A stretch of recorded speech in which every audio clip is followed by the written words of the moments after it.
요즘 며느리들은 싸가지가 없어.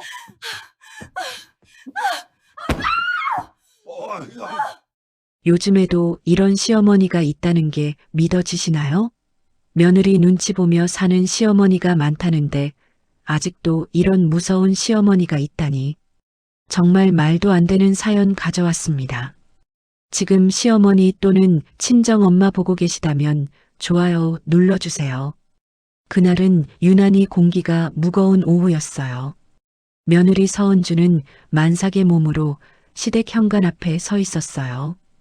배는 이미 단단히 앞으로 나와 있었고 숨을 한번 크게 들이마셔야 초인종을 누를 수 있었죠.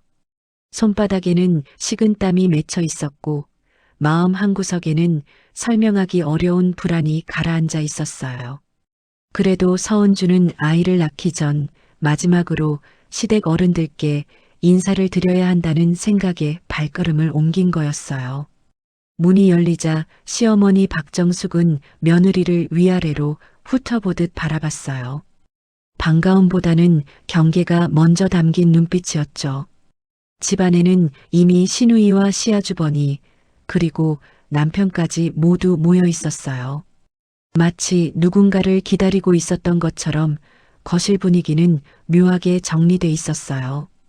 서은주는 인사를 하며 허리를 굽혔지만 그 동작조차 시어머니의 눈에는 마음에 들지 않는 듯 보였어요. 몸도 무거운 게 왜 왔니? 시어머니의 말투에는 걱정보다는 못마땅함이 실려 있었어요. 서은주는 짧게 웃으며 아이 때문에 인사드리러 왔다고 설명했어요. 하지만 그 말은 거실 공기 속으로 흩어질 뿐이었죠. 시댁 식구들은 각자 소파에 앉아 며느리를 바라보고 있었는데 그 시선에는 따뜻함이 없었어요. 누군가는 팔짱을 끼고 있었고 누군가는 휴대폰을 만지작거리며 상황을 관망하고 있었죠. 서은주는 배를 한번 쓰다듬으며 자리에 앉으려 했어요. 하지만 그 순간 시어머니의 얼굴이 굳어졌어요. 며느리의 행동 하나하나가 거슬리는 듯했죠. 정숙은 그동안 쌓아왔던 불만이 오늘 터질 것처럼 숨을 고르고 있었어요. 집안에서 자신이 중심이라는 사실을 확인받고 싶어하는 눈빛이었어요. 요즘 며느리들은 싸가지가 없어. 시어머니의 말은 특정 대상이 아닌 것처럼 시작됐지만 시선은 분명히 서은주를 향해 있었어요. 서은주는 아무 말도 하지 않고 고개를 숙였어요. 괜히 말을 보태면 일이 커질 것 같았기 때문이죠. 하지만 그 침묵은 오히려 불씨가 되었어요. 시어머니는 천천히 자리에서 일어났어요.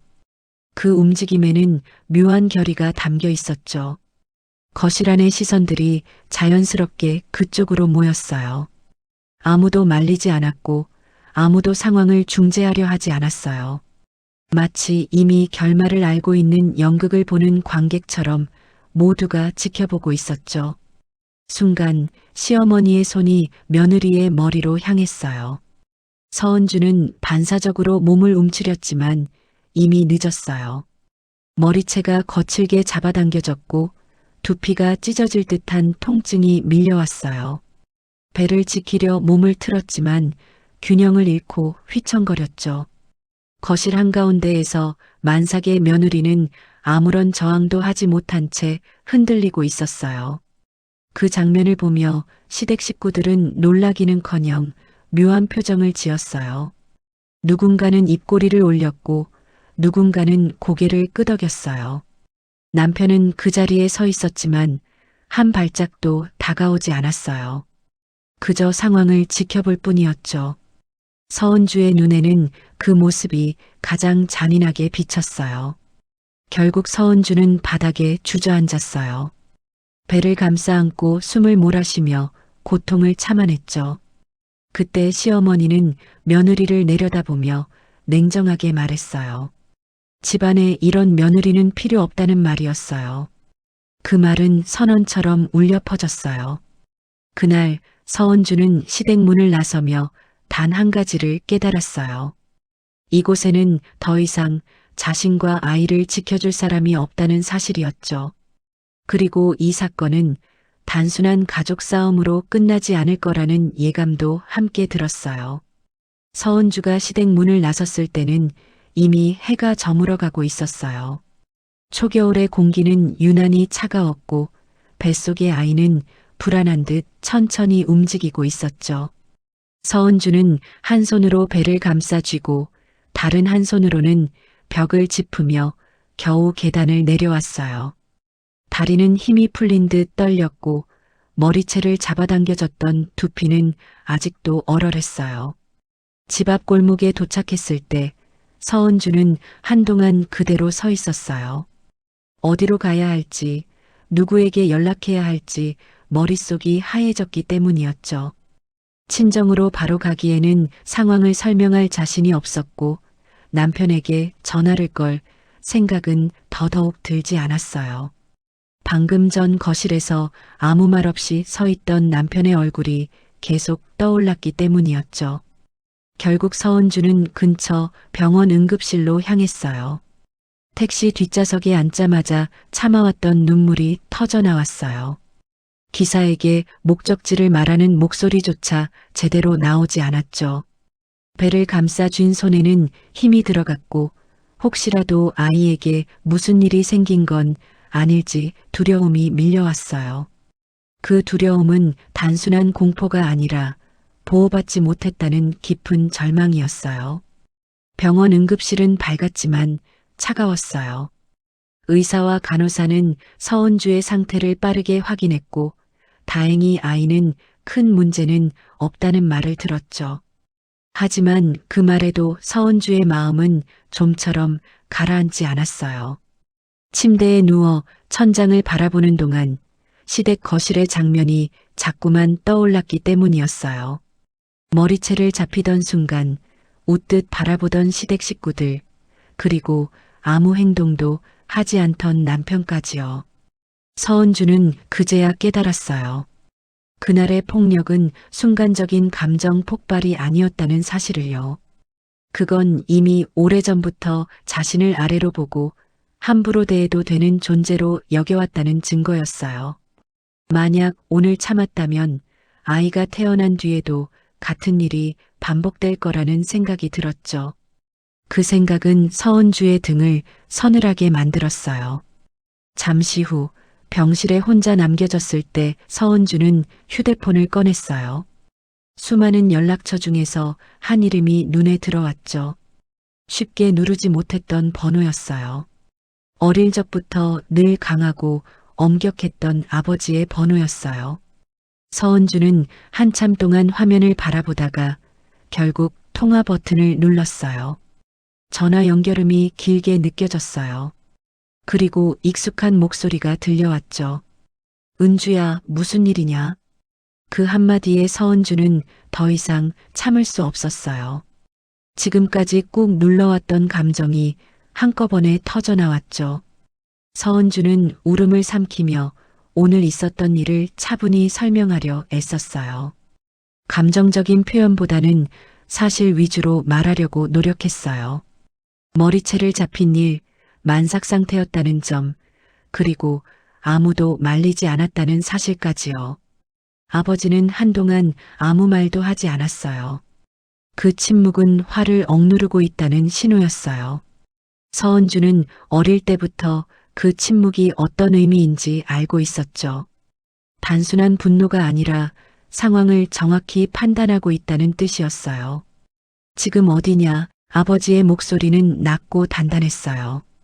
서은주는 병원에 있다고 대답했어요. 통화가 끝난 뒤 서은주는 휴대폰을 가슴 위에 올려두었어요. 눈물은 멈췄지만 마음은 오히려 더 차분해졌어요. 이제는 울기보다 생각해야 할 때라는 걸 알았기 때문이죠. 오늘의 일은 개인적인 상처로 묻어둘 일이 아니었어요. 그것은 분명히 선을 넘은 일이었고 반드시 기록으로 남겨야 할 사건이었어요. 서은주는 천천히 몸을 일으켜 간호사를 불렀어요. 머리와 팔, 허리 통증에 대해 정확히 진단을 요청했죠. 괜찮다는 말로 넘기지 않았어요. 의사는 필요하다고 판단해 진단서를 준비해 주겠다고 했어요. 그 말을 들은 순간 서은주의 눈빛이 달라졌어요. 두려움 속에서도 분명한 의지가 생겨나고 있었죠. 그날 밤 병실 불은 늦게까지 꺼지지 않았어요. 서은주는 뱃속의 아이에게 조용히 말을 걸었어요. 이제는 엄마가 지켜주겠다고, 더 이상 혼자가 아니라고요. 그 말은 아이에게 하는 말이었지만 동시에 자신에게 하는 다짐이기도 했어요. 그 밤을 기점으로 서은주의 마음속에는 하나의 선이 그어졌어요. 참아야 할 가족 문제와 반드시 책임을 물어야 할 폭력의 경계였어요. 그리고 그녀는 알고 있었어요. 이 결심이 곧 시댁의 운명을 완전히 바꿔놓게 되리라는 것을요. 서은주는 병원 침대 위에서 거의 잠을 이루지 못한 채 밤을 보냈어요. 눈을 감으면 시댁 거실의 장면이 다시 떠올랐고, 눈을 뜨면 뱃속의 아이가 느릿하게 움직이고 있었죠. 그 움직임은 마치 깨어있으라고 말하는 신호처럼 느껴졌어요. 서은주는 더 이상 미루면 안 된다는 생각이 점점 또렷해지고 있다는 걸 느꼈어요. 아침이 되자 병실에는 차분한 햇빛이 들어왔어요. 의사는 다시 한번 서은주의 상태를 점검했고 외상이 명확하게 남아있다는 설명을 했어요. 두피에는 미세한 손상 흔적이 있었고 팔과 허리에는 넘어지며 생긴 멍이 퍼지고 있었죠. 의사는 이 상태를 기록으로 남기는 것이 중요하다고 조심스럽게 말했어요. 그 말은 서은주에게 하나의 확신을 주었어요. 서은주는 고개를 끄덕이며 진단서 발급을 요청했어요. 괜찮다고 넘길 수 있었던 순간들이 있었지만 이제는 그러지 않기로 마음먹었기 때문이었죠. 진단서를 받아드는 순간 종이 한 장의 무게가 이렇게 무겁게 느껴질 수 있다는 사실을 처음 알았어요. 그것은 단순한 종이가 아니라 어젯밤의 공포와 모욕이 사실이었다는 증명이었어요. 병원을 나서기 전 서은주는 휴대폰을 다시 꺼냈어요. 어제 연락하지 못했던 번호들이 화면에 가득 떠 있었지만 그녀는 그 중에서도 한 사람에게만 연락을 보냈어요. 법조계에 몸담고 있는 아버지의 오래된 지인이었죠. 그 메시지에는 감정적인 표현이 없었어요. 언제, 어디서, 어떤 일이 있었는지 간결하게 정리된 내용뿐이었어요. 서은주는 이제 감정이 아닌 기록으로 움직이고 있었어요. 병원 로비에서 서은주는 잠시 걸음을 멈췄어요. 유리창에 비친 자신의 얼굴은 생각보다 차분해 보였어요. 눈은 조금 부어 있었지만 흔들리는 느낌은 없었죠. 그 모습이 서은주 자신에게도 낯설게 느껴졌어요. 불과 하루 전만 해도 두려움에 휩싸여 있었던 사람이 이제는 계획을 세우고 있다는 사실이 믿기지 않았어요. 그 시각 시댁에서는 아무 일도 없었던 것처럼 하루가 시작되고 있었어요. 시어머니는 평소처럼 아침을 준비했고 시댁 식구들은 그날의 일을 입에 올리지 않았어요. 어제 있었던 일이 단순한 집안 문제로 끝났다고 생각하고 있었죠.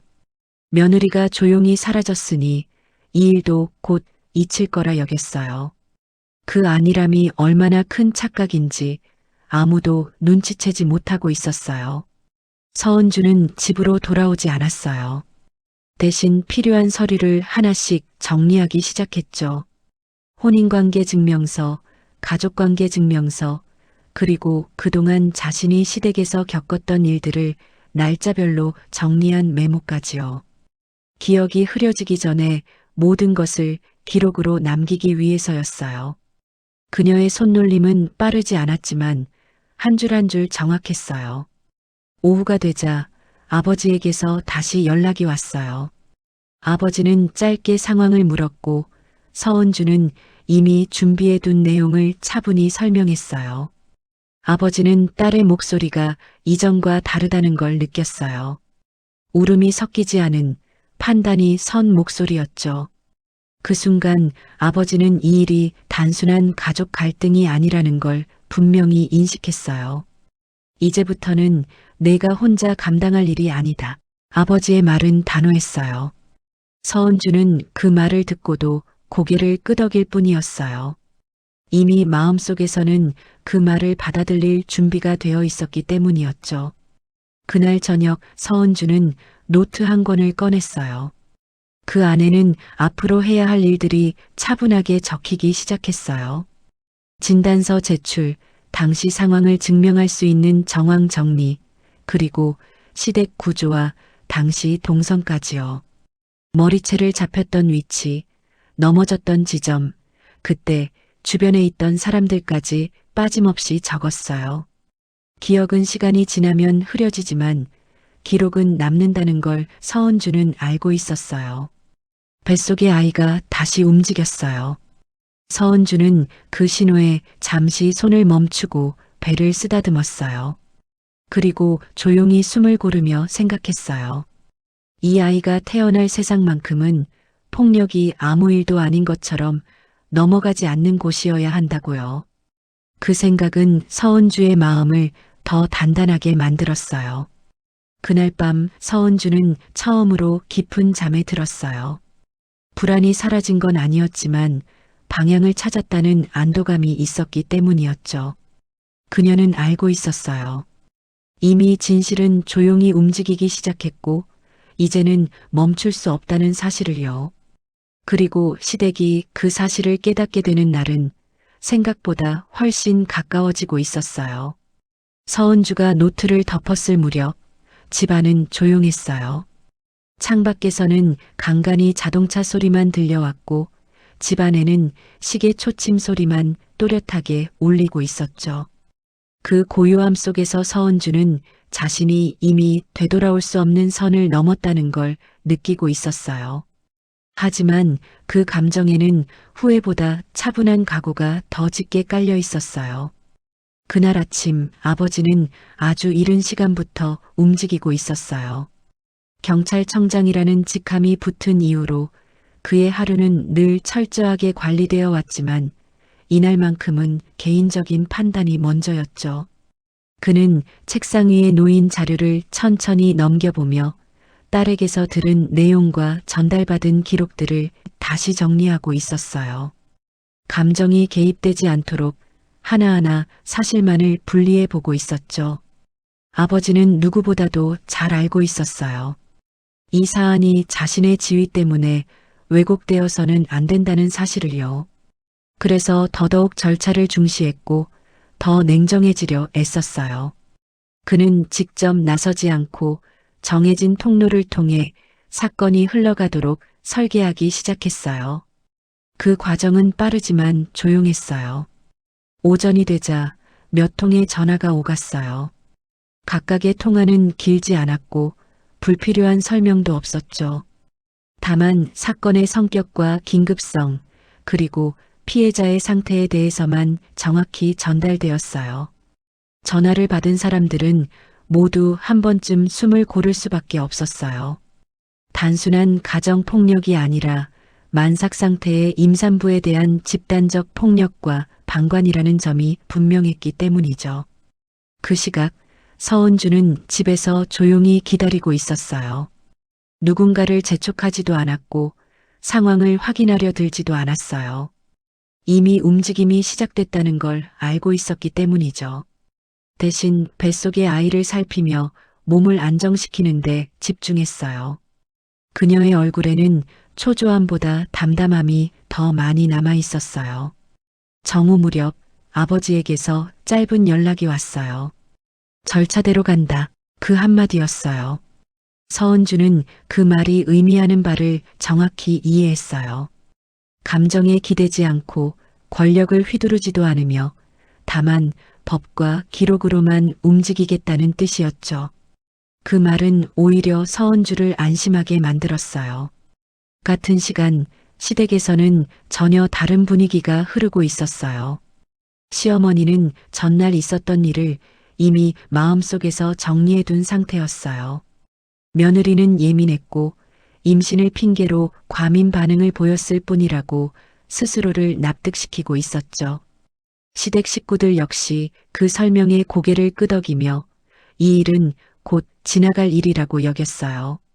하지만 오후가 되자 집 앞 분위기가 미묘하게 달라지기 시작했어요. 낯선 차량이 한 번, 두 번 골목을 오갔고 이웃들의 시선도 이전과 달라졌죠.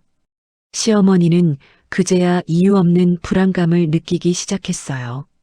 하지만 여전히 그것이 자신을 향한 움직임일 거라고는 상상하지 못했어요. 그날 저녁 한 기관에서 공식적인 문의가 들어왔어요. 형식적인 확인 전화였지만 내용은 가볍지 않았죠. 시어머니는 순간 말문이 막혔고 시댁 식구들 역시 그 통화를 지켜보며 얼굴이 굳어갔어요. 단순한 집안 문제라면 올리 없는 전화였기 때문이죠. 통화가 끝난 뒤 거실에는 무거운 침묵이 내려앉았어요. 누군가는 그제야 며느리의 배와 그날의 장면을 떠올리기 시작했어요. 누군가는 혹시 일이 커지는 건 아닐지 조심스럽게 입을 열었지만 시어머니는 애써 그 가능성을 부정했어요. 그동안 자신이 쌓아온 권위와 체면이 쉽게 무너질 리 없다고 믿고 있었죠. 그러나 그 믿음은 이미 균열이 가고 있었어요. 서은주라는 개인이 아닌 그녀의 이름 뒤에 있는 존재가 움직이기 시작했기 때문이죠. 그것은 분노에 휘둘리는 힘이 아니라 절차와 기록, 그리고 책임을 묻는 구조였어요. 한번 작동하기 시작하면 멈추기 어려운 구조였죠. 그날 밤 서은주는 창가에 서서 한참을 밖을 바라봤어요.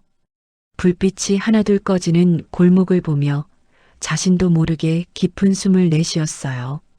이제는 도망치거나 숨을 필요가 없다는 걸 느끼고 있었죠. 아직 모든 것이 드러난 건 아니었지만 흐름은 이미 바뀌고 있었어요. 그리고 이 변화는 곧 시댁 식구들이 결코 예상하지 못한 방식으로 모습을 드러내게 될 예정이었어요. 그날 오전 시댁의 하루는 평소와 다르지 않게 시작되는 듯 보였어요. 시어머니는 부엌에서 반찬을 정리하고 있었고 시댁 식구들은 각자 일상적인 움직임을 하고 있었죠. 며느리가 집을 나간 지 며칠이 지났지만 그 일은 이미 입 밖으로 꺼내지지 않는 과거처럼 취급되고 있었어요. 집안에서는 아무도 그날의 일을 다시 언급하지 않았어요. 그러나 정오가 조금 지난 시각 집 앞에 차량 한 대가 조용히 멈춰 섰어요. 낯선 번호판과 단정한 외관은 이 집과 어울리지 않는 느낌을 주고 있었죠. 시어머니는 창밖을 힐끗 보며 손을 멈췄어요. 설명할 수 없는 불안이 가슴 한쪽에서부터 스멀스멀 올라오기 시작했어요. 잠시 후 현관 초인종이 울렸어요. 짧고 분명한 소리였죠. 시어머니는 잠시 망설이다가 문을 열었어요. 문 앞에는 정중한 표정의 사람들이 서 있었고 손에는 서류 봉투가 들려 있었어요. 그들의 태도는 무례하지 않았지만 가볍지도 않았어요. 확인할 사항이 있어 방문했습니다. 그 말은 공손했지만 분명한 목적을 가진 말이었어요. 시어머니의 얼굴은 순간 굳어졌어요. 집안에서 상황을 지켜보던 시댁 식구들 역시 거실로 하나둘 모여들었죠. 아무도 정확한 이유를 묻지 않았지만 모두가 좋지 않은 예감을 공유하고 있었어요. 서류 봉투가 테이블 위에 올려졌어요. 그 안에는 공식 문서들이 정리되어 있었죠. 사건 번호, 조사 대상, 그리고 확인 요청 사항들이 차분한 글씨로 적혀 있었어요. 시어머니는 글자를 따라가며 읽다가 몇 번이나 눈을 깜빡였어요. 내용이 쉽게 이해되지 않았기 때문이 아니라 믿고 싶지 않았기 때문이었어요. 그 문서에는 분명히 적혀 있었어요. 며느리 서은주에 대한 폭행 및 임산부에 대한 신체적 위해 가능성, 그리고 당시 현장에 있었던 가족 구성원 전원의 참고인 조사 요청이요. 그 순간 거실 공기가 눈에 띄게 무거워졌어요. 시댁 식구들 중 누군가는 숨을 삼켰고 누군가는 소파에 몸을 더 깊이 묻었어요. 시어머니는 애써 침착한 표정을 유지하려 했어요. 며느리와의 다툼이 왜 이렇게까지 커질 수 있는지 이해할 수 없다는 듯 고개를 저었죠. 그러나 설명하려는 말은 입 밖으로 제대로 나오지 않았어요. 공식 문서 앞에서는 그 어떤 감정적인 해명도 힘을 갖지 못했기 때문이었어요. 단순한 집안일 아니었습니까? 시어머니는 조심스럽게 말을 꺼냈어요. 그러자 방문자는 고개를 숙인 채 차분히 답했어요. 임산부에 대한 물리적 행위는 사적인 영역으로 보기 어렵습니다. 그 말은 짧았지만 단호했어요. 그제야 시댁 식구들의 얼굴에서 당황이 분명히 드러났어요. 그동안 당연하다고 여겨왔던 집안의 질서와 권위가 문서 한 장 앞에서 무력해지고 있다는 사실을 실감했기 때문이었죠. 특히 그날 거실에서 웃으며 상황을 지켜보던 이들의 표정은 눈에 띄게 굳어 있었어요. 남편은 그제야 입술을 깨물었어요. 그날 아무 말도 하지 않았던 선택이 이제는 자신의 발목을 잡고 있다는 걸 느끼고 있었죠. 그는 머릿속으로 수없이 변명을 떠올렸지만 그 어느 것도 이 상황을 벗어나게 해주지는 못했어요. 방문자들은 필요한 절차를 설명한 뒤 일정과 출석 요청 사항을 전달했어요. 말투는 끝까지 차분했고 위협적인 표현은 단 하나도 없었어요. 하지만 그 태도 자체가 오히려 더 무서웠어요. 이미 모든 것이 정해진 흐름 안에 들어와 있다는 느낌을 주었기 때문이었죠. 문이 닫히고 나자 거실에는 긴 침묵이 내려앉았어요. 아무도 먼저 말을 꺼내지 못했어요. 시어머니는 테이블 위에 문서를 바라본 채 한동안 움직이지 않았고 시댁 식구들은 서로의 얼굴만 살폈어요. 그제야 모두가 깨달았어요. 이 일은 더 이상 덮을 수 있는 문제가 아니라는 사실을요. 그날 오후 시댁 집안에는 보이지 않는 금이 가기 시작했어요. 누군가는 책임을 떠넘길 준비를 했고 누군가는 기억을 수정하려 했어요. 하지만 이미 기록은 남아 있었고 흐름은 시작된 뒤였어요. 멈출 수 있는 사람은 아무도 없었죠. 그 시각 서은주는 조용한 공간에서 같은 하늘을 올려다보고 있었어요. 그녀는 아직 아무 연락도 받지 않았지만 변화가 시작되었음을 직감하고 있었죠. 아이의 움직임이 유난히 또렷했던 이유도 아마 그 때문이었을 거예요. 그리고 이 공식 통보는 시작에 불과했어요. 진짜 붕괴는 이제 막 문을 두드리고 있었으니까요. 공식 통보가 있은 다음 날부터 시댁의 공기는 눈에 띄게 달라졌어요. 이전까지 집안을 지배하던 질서와 여유는 사라지고 대신 말없는 긴장과 경계가 자리 잡았죠.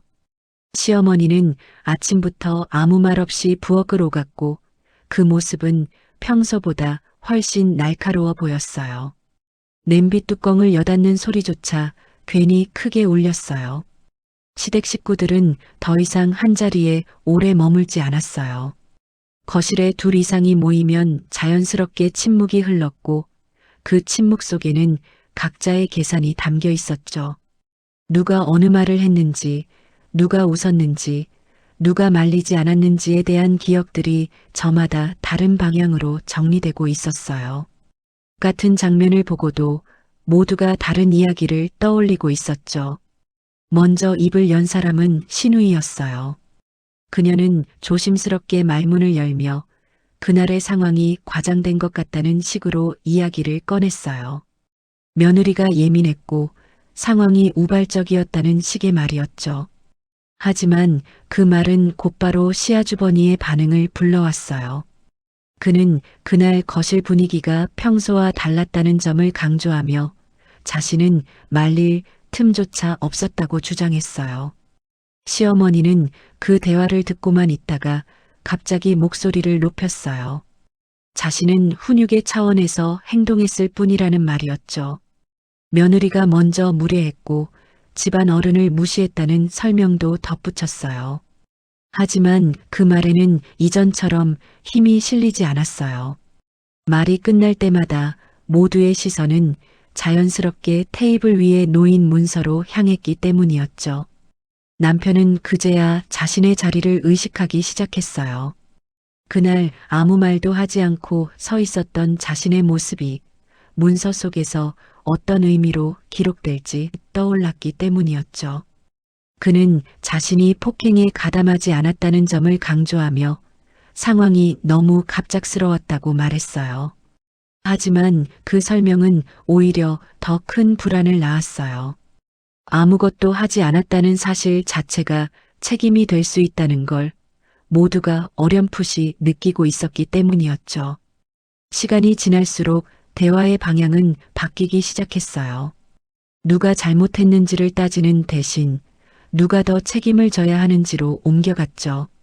각자는 자신이 가장 피해가 적은 위치에 서기 위해 말을 고르고 또 골랐어요.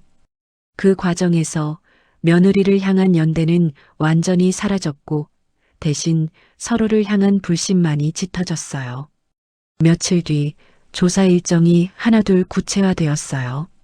각자의 휴대폰으로 개별 연락이 오자 시댁 식구들의 표정은 더 굳어졌죠.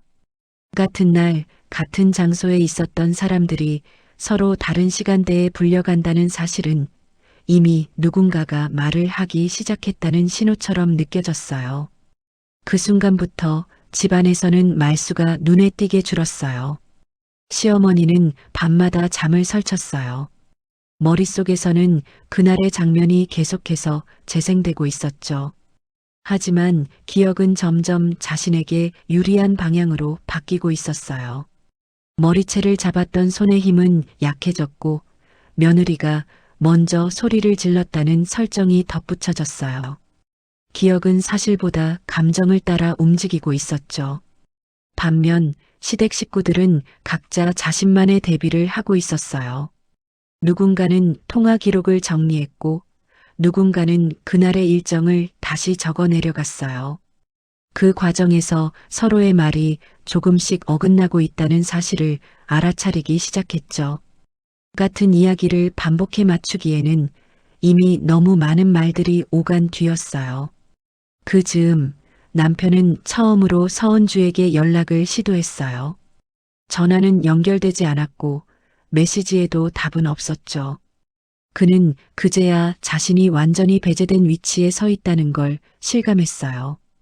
더 이상 상황을 조정할 수 있는 사람도 변명을 들어줄 사람도 없다는 사실이 마음을 무겁게 눌렀어요.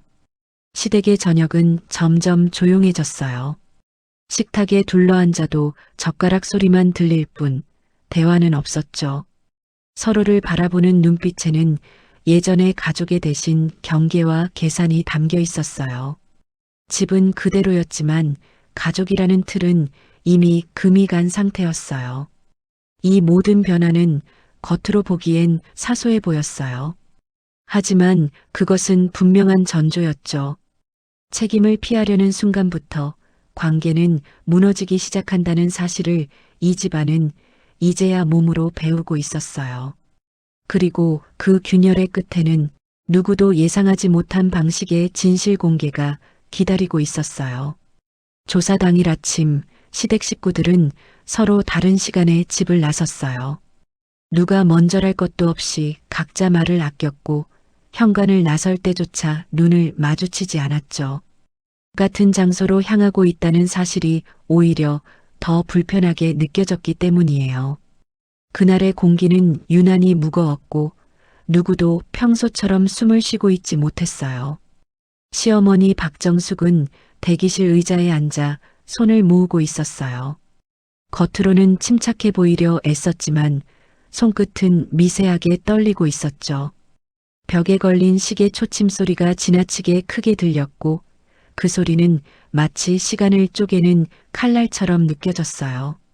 정숙은 계속해서 같은 생각을 되풀이했어요. 이 일은 집안 문제였고 이렇게까지 커질 일은 아니라는 믿음이었죠. 잠시 후 조사실 문이 열리고 이름이 불렸어요. 정숙은 자리에서 일어나 천천히 안으로 들어갔어요.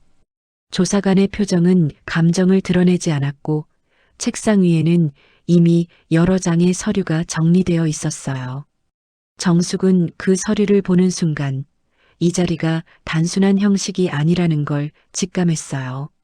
질문은 차분하게 시작됐어요. 사건 당일의 시간, 장소, 함께 있었던 사람들, 그리고 며느리의 상태까지요. 정숙은 준비해둔 설명을 하나씩 꺼냈어요.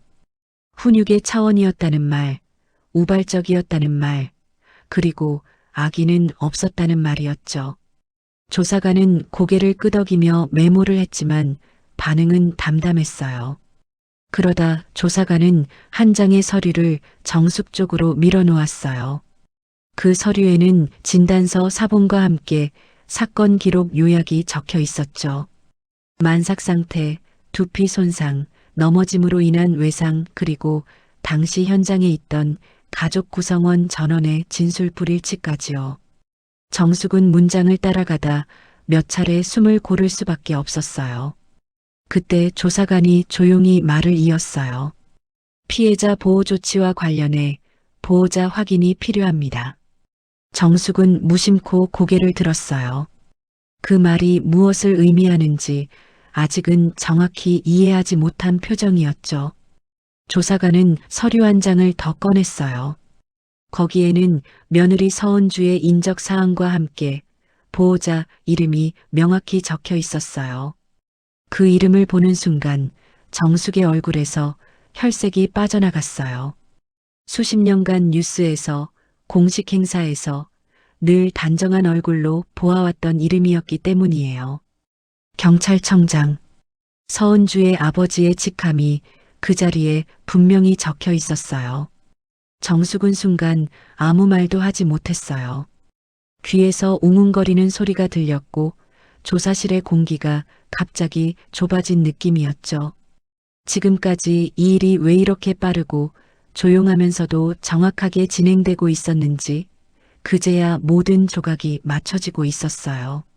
며느리가 아무 말 없이 사라진 것이 아니라 상황을 정리하고 있었던 거였어요. 같은 시각 다른 조사실에서도 비슷한 장면이 반복되고 있었어요. 시댁 식구들은 각자 다른 방식으로 같은 이름을 마주하고 있었죠. 누군가는 서류를 읽다 손을 떨었고 누군가는 그 이름을 몇 번이고 다시 확인했어요. 그 이름은 협박도 아니었고 무기가 될 필요도 없었어요. 이미 제 역할을 다하고 있었으니까요. 남편은 마지막으로 조사실에 들어갔어요. 그는 며느리의 보호자란에 적힌 이름을 보는 순간 고개를 떨궜어요. 그동안 자신이 외면했던 침묵이 어떤 결과를 불러왔는지 이제야 명확히 보이고 있었죠.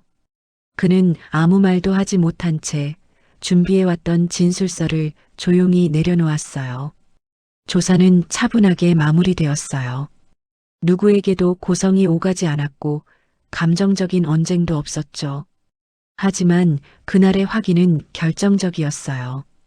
이 사건이 더 이상 개인의 기억이나 가족의 해석으로 덮일 수 없다는 사실이 공식적으로 굳어졌기 때문이에요.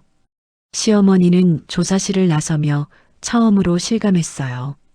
자신이 붙잡았던 것은 단순한 며느리의 머리채가 아니라 돌이킬 수 없는 선이었다는 사실을요. 그리고 그 선을 넘는 순간 모든 관계와 권위는 이미 무너지고 있었다는 것도요. 그날 이후 시댁 식구들 사이에서는 더 이상 변명이 오가지 않았어요. 누가 더 잘못했는지를 따지는 말도 사라졌죠. 대신 모두가 같은 생각을 하고 있었어요. 이제 남은 것은 결과뿐이라는 사실이었어요. 그리고 그 결과는 곧 아주 조용한 방식으로 이 집안에 도착하게 될 예정이었어요. 모든 절차가 끝난 뒤 세상은 놀라울 만큼 조용했어요. 뉴스에 크게 오르내리지도 않았고 소문이 요란하게 퍼지지도 않았죠. 하지만 시댁 사람들만큼은 알고 있었어요. 이 조용함이야말로 가장 확실한 결말이라는 것을요. 소란이 없다는 건 이미 결과가 명확하게 정리되었다는 뜻이었어요. 시어머니 박정숙은 예전과 같은 집에 살고 있었지만 집은 더 이상 예전의 집이 아니었어요. 거실 한가운데 놓여있던 소파는 그대로였고 벽에 걸린 시계도 변함없이 시간을 알리고 있었지만 그 공간을 채우던 권위와 확신은 사라져 있었죠. 정숙은 혼자 앉아 있으면서도 자꾸만 현관 쪽을 바라보곤 했어요. 누군가 들어올 것 같아서가 아니라 더 이상 아무도 들어오지 않을 걸 알기 때문이었어요.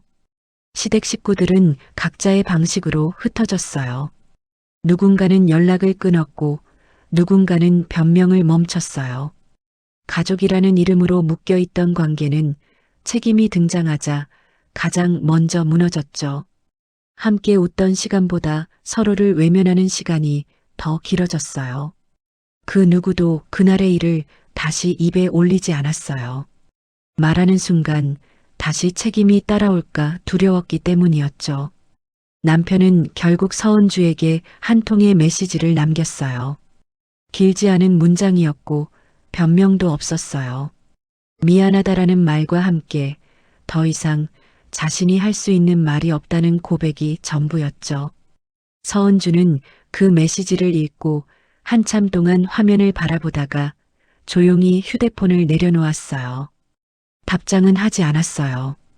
그 침묵은 복수가 아니라 선택이었기 때문이에요. 서은주는 출산을 앞두고 있었어요. 이전과 달리 주변에는 필요한 사람들만 남아 있었죠. 병원 복도에서 그녀는 더 이상 고개를 숙이지 않았어요. 뱃속의 아이를 감싸 안은 손에는 불안 대신 확신이 담겨 있었어요. 이제 이 아이가 태어날 세상은 최소한 폭력이 아무 일도 아닌 것처럼 넘어가지는 않는다는 걸 몸으로 겪었기 때문이에요. 출산 당일 병실은 조용했어요. 화려한 축하도 요란한 방문도 없었죠. 하지만 그 고요함 속에는 단단한 보호가 자리 잡고 있었어요. 서은주는 아이의 울음소리를 듣는 순간 조용히 눈을 감았어요. 그동안 쌓였던 긴장이 그제야 풀리는 느낌이었죠. 아이는 건강했고 그 사실만으로도 충분했어요. 며칠 뒤 서은주는 아이를 안고 창가에 섰어요. 햇빛이 부드럽게 방 안으로 들어오고 있었죠. 그녀는 과거를 떠올렸지만 붙잡지는 않았어요.